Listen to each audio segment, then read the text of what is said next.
समय की सुइयों को पीछे घुमाएं और भारत के उस रूप में ले जाएं जब साधुओं की धरती इस देश को कहा जाता था। उस जमाने में एक महान संत हुए थे जिनके प्रत्येक और निकट के राज्यों में एक या एक से अधिक शिष्यों की मौजूदगी दर्ज थी। इन्हीं शिष्यों में एक थे सदानंद। सदानंद उस साधु के ज्ञान से काफी प्रभावित था एवं साधु भी सदानंद को अपना चहेता छात्र मानते थे। सदानंद ने एक युवा की उम्र तो धारण कर ली थी, परंतु उसका हृदय फिलहाल अभी एक छोटे बच्चे के मुताबिक ही था, अर्थात सदानंद भोले व्यक्ति के समानार्थी थे। साधु ने सदानंद से कई बार याचना करते हुए कहा कि सदानंद तुम भी मेरी कुटिया में पधारो, वहां मौजूद हर भक्त को सही राह दिखाने का प्रयत्न करो। परंतु सदानंद हर वक्त टाल देता। कारण यह था कि सदानंद अपने परिवार से काफी स्नेह करता था। वह मानता था कि उसके जाने के पश्चात उसके बालकों का एवं उसकी अर्धांगनी का ख्याल कौन रखेगा। इस पर साधु समझाते हुए कहते हैं कि तुम नकारात्मक विचारों से भरे हुए हो, यह मात्र तुम्हारा वहम है, तुम्हारा परिवार सकुशल रहेगा।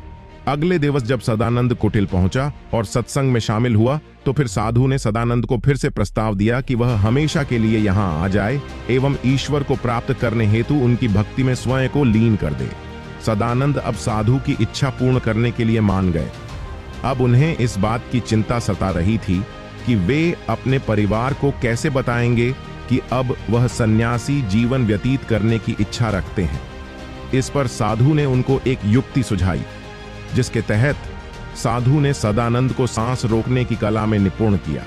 सदानंद हर दिन प्रातः उठकर अपने समस्त परिवार के सदस्यों के साथ नदी में स्नान करने जाता था। ऐसे ही एक दिन जब वह अपने परिवार के साथ स्नान करने गया तो सदानंद ने अपनी सांस रोकने वाली कला से जल में सांस रोक लिया, जिससे उनके परिवार वालों को लगा कि सदानंद नदी में विलीन हो गए। सदानंद के परिवार वालों ने उसे कई घंटों तक खोजने का प्रयास किया, तब जाकर वह इस निर्णय पर यकीन करें। जब पूरा परिवार थककर घर की ओर अपना उदास सा मुख लेकर पहुंच रहे होते हैं, तब रास्ते में साधु के कई शिष्यों से परिवार की भेंट होती है। जब उन सभी को यह मालूम होता है कि सदानंद इस पृथ्वी को छोड़ चुका है, तो सभी ने मिलकर यह निर्णय किया कि सदानंद के परिवार वालों का खर्चा वह उठाएंगे। दूसरी ओर सदानंद नदी से बाहर आकर अब साधु के आश्रम पहुंच जाता है। अब उसका जीवन ईश्वर के भक्ति को समर्पित कर देता है। एक दिन सदानंद की पत्नी उस साधु के आश्रम पहुंचकर उनका आशीर्वाद प्राप्त करने के लिए पहुंचती है। सदानंद की पत्नी: प्रणाम गुरुजी, इनकी पूर्ति कोई मनुष्य नहीं कर सकता है गुरुवर, परंतु मेरा जीवन अब अच्छी स्थिति पर आ गया है। यह स्थिति पूर्व से भी बेहतर है। यह वाक्य जैसे ही साधु के कानों में घुसे, वह मुस्कुरा पड़े, जैसे उन्हें इस बारे में पहले से ही मालूम हो। सदानंद की पत्नी अब साधु के आगे अपने शीश झुकाते हुए आशीर्वाद प्राप्त करती है और वहां से प्रस्थान करती है। अपने पत्नी को जाते देखने के बाद सदानंद खुद को साधु के सामने लाता है। साधु: अब तो तुम्हें यकीन हो गया ना कि वह तुम्हारे बिना खुश हैं। सदानंद: नहीं, मुझे अभी भी यकीन नहीं ही, उन्हें मेरी जरूरत अभी भी है। साधु: अगर तुम्हें उनकी खुशी का सबूत चाहिए तो तुम स्वयं जाकर पड़ताल कर लो ताकि तुम्हें शांति मिले। साधु से आज्ञा लेकर सदानंद अपने घर, अपने बच्चों एवं अपनी पत्नी पे नजर रखने लगा। सदानंद हर दिन उन पर नजर रखने लगा। उसने देखा कि उसका परिवार हर दिन की तरह सुबह जल्दी उठकर नहाने नदी पहुंच जाते, खुशी खुशी नहाकर नदी से वापस आ जाते। बच्चे गुरुकुल में शिक्षा ग्रहण करने जाते। पत्नी भी अब आत्मनिर्भर हो चुकी थी। वह अपने घर में से कुछ पैसों से कभी फल तो कभी सब्जियां खरीदती और उसे अपने कस्बे में बेच आती। सदानंद की औरत अब कस्बे में एक उच्च स्तरीय व्यापारी महिला के रूप में खुद को साबित कर रही थी। वह बेहद खुश थी।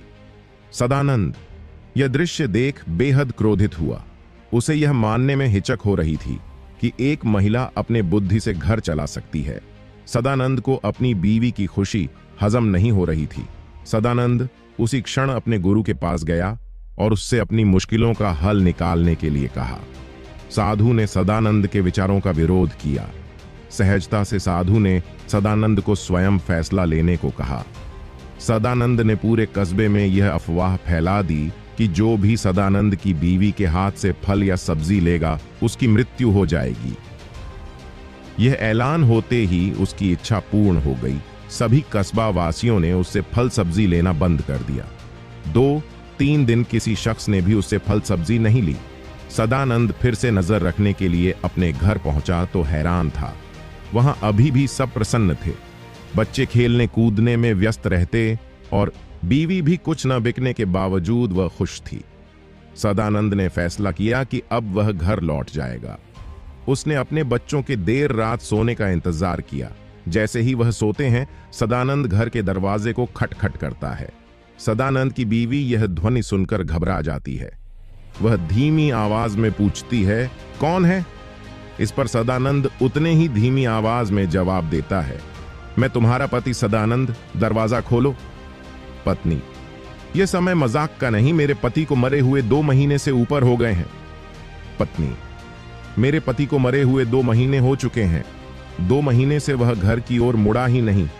लेकिन अब आकर कोई कहे कि वह मेरे पति हैं तो वे मात्र उनकी आत्मा ही कह सकती हैं। सदानंद, अरे भाग्यवान तुम, दरवाजा खोलो, मैं ही हूं। मैं तुम्हें फिर से खुश करने आया हूं। अपने बच्चों के जीवन में फिर खुशियों के रंग भरने आया हूं। पत्नी, नहीं, मैं स्वयं बेहद अपने बच्चों एवं खुद को प्रसन्न करने में सक्षम हूं और अब तक कर भी रही हूं। कृपया तुम जो भी हो यहां से चले जाओ। सदानंद यह सुनकर वहां से दुखी होकर वहां से चले जाता है। दोस्तों, यह कहानी हमें यह बतलाती है कि जीवन किसी के होने या न होने से निर्धारित नहीं होती। हो सकता है वह आपके जीवन में बेहद महत्व रखता हो, परंतु महत्व और जरूरी होने में बेहद फर्क है। जैसे सदानंद को लगता था कि उसके बिना उसका परिवार खुश नहीं रह पाएगा, परंतु हुआ इससे विपरीत। सदानंद की पत्नी ने अपने हाथ में जिम्मा लिया एवं अपने बच्चों को वह सभी खुशियां प्रदान करी।